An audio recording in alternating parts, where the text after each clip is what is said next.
Bom, eu quero trazer um outro tema agora para arrematar aqui o nosso 3 em 1, que está quase chegando ao fim, agora às 5h41, mas fiquem conosco aí, porque tem muito mais. Tem 19 minutos ainda pela frente, eu conto com a tua participação. Ministro Alexandre de Moraes, do Supremo, autorizou que o hacker Walter Delgatti passe para o regime semiaberto. Júlia Firmino, neste caso, ele poderia sair para trabalhar e estudar, por exemplo, durante o dia? Bem-vinda.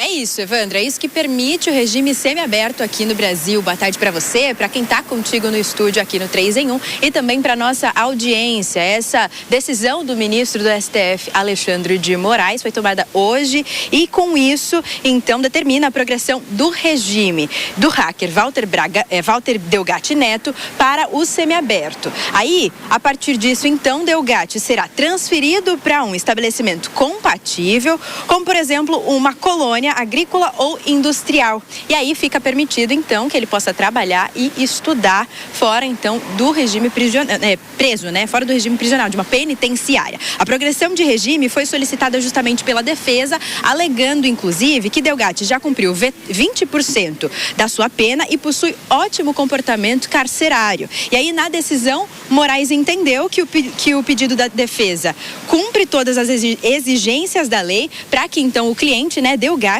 possa cumprir a pena em regime semiaberto. Mas aí a gente lembra, né? Delgatti foi condenado a 8 anos e 3 meses de prisão, justamente por invasão nos sistemas do Conselho Nacional de Justiça para a inclusão de documentos falsificados, documentos falsos. Isso porque entre agosto de 2022 e janeiro de 2023, a mando da ex-deputada Carla Zambelli, Delgatti invadiu 6 sistemas do judiciário em 13 ocasiões diferentes, 13 oportunidades diferentes. E aí a Procuradoria-Geral da República, a PGR, acusou então Delgatti e também Carla Zambelli de cometer violação de segredo profissional, falsificação ideológica e invasão de dispositivo informático com resultado em prejuízo econômico. O hacker então inseriu no sistema do CNJ, em 4 de janeiro de 2023, documentos falsos, como por exemplo um mandado de prisão contra o Alexandre de Moraes, o ministro do STF, assinado pelo próprio ministro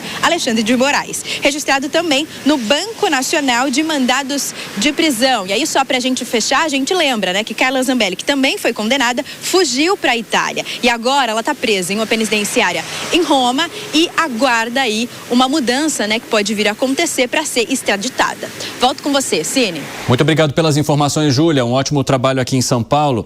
Essa situação envolvendo Carla Zambelli ainda está aparecendo uma novela intensa, né, seu Acácio Miranda? Eu quero saber a sua análise sobre todo esse processo que mexe com extradição, que mexe com a vinda dela, o retorno dela ao Brasil para então se cumprir a pena aqui e o relaxamento que agora Alexandre de Moraes permite a Walter Delgatti Neto, num regime semiaberto. Vou começar pelo final, pelo Diga. Walter Delgatti. O Brasil tem 3 regimes: regime fechado, regime semiaberto e regime aberto. E, obviamente, há a necessidade que cada um dos regimes tenha estabelecimentos próprios. Mas no Brasil, apesar dos 3 regimes, na maioria dos estados nós só temos 2 tipos de estabelecimento: o do fechado e do aberto. Então, o que nós chamamos de semiaberto em termos práticos não é o que diz a lei. O semiaberto seria preso 24 horas por dia num estabelecimento equivalente a uma indústria dentro de uma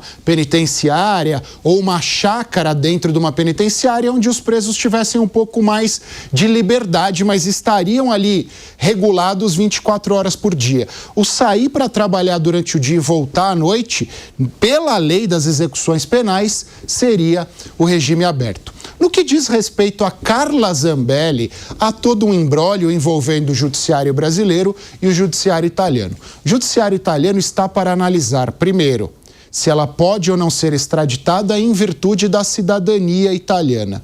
Em segundo lugar, se ela puder ser extraditada, se a Itália vai mandá-la ao Brasil ou não vai. E aí uma terceira opção, cumpre a pena imposta no Brasil, lá na Itália. Quase que num paralelo invertido com o que nós temos no Robinho. O Robinho foi condenado na Itália, mas como nós não extraditamos brasileiro nato, ele está cumprindo a pena lá imposta aqui no Brasil. Na Zambelli a situação é uma situação inversa, mas pela cidadania italiana. Eu sou capaz de apostar que a Itália permitirá a extradição, vai dizer, olha, ela pode ser extraditada, mas mesmo assim nós vamos mantê-la aqui para que ela cumpra a pena aqui.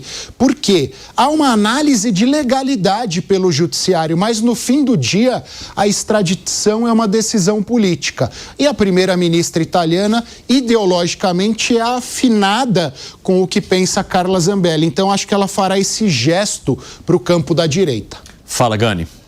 Olha só, eu me pergunto, Evandro, se a Carla Zambelli tivesse ficado aqui no Brasil, será que ela também receberia uma prisão em regime semiaberto, assim como o Delgatti? Então fica esta dúvida, né?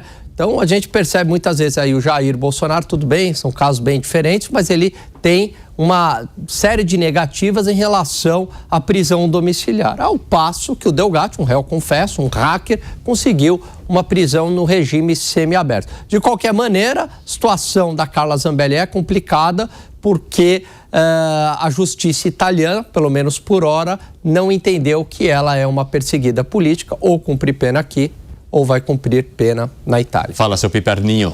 Não, mas a situação dela seria muito mais complicada que a do Delgatti, porque, primeiro, ela recebeu uma pena um pouco maior, dela 10 anos e pouco, dele 8 anos e alguma coisa, e segundo, ela já tem uma segunda condenação para cumprir. Então, o acumulado aí seria muito maior. Agora, eu acho que esse Delgatti, principalmente, da Carla Zambelli eu já não espero mais nada. Agora, ele está devendo ao país uma grande resposta. Ele devia escrever um livro, contar o que ele foi fazer no Planalto, o teor da conversa com o regime, com o Jair Bolsonaro, e o que o Jair Bolsonaro mandou ele fazer lá, o que o Jair Bolsonaro combinou que ele fizesse lá com aquela comissão das Forças Armadas que participaria da eleição. Porque tudo isso está nebuloso. É óbvio que eu tenho todas as suspeitas do mundo de que ele foi lá dar alguma dica de como tentar fraudar ou achar alguma margem para fraude. Para tentar, era um momento de dizer que o desmoralização. Exatamente. Eu como hacker eu entro no sistema, faço isso, mas que ele diga, que ele conte isso, porque a gente não conhece o teor dessas conversas. E eu considero de extrema gravidade um presidente da República receber no Palácio do Planalto um hacker que naquele tempo, inclusive naquele momento, já tinha um monte de processo nas costas.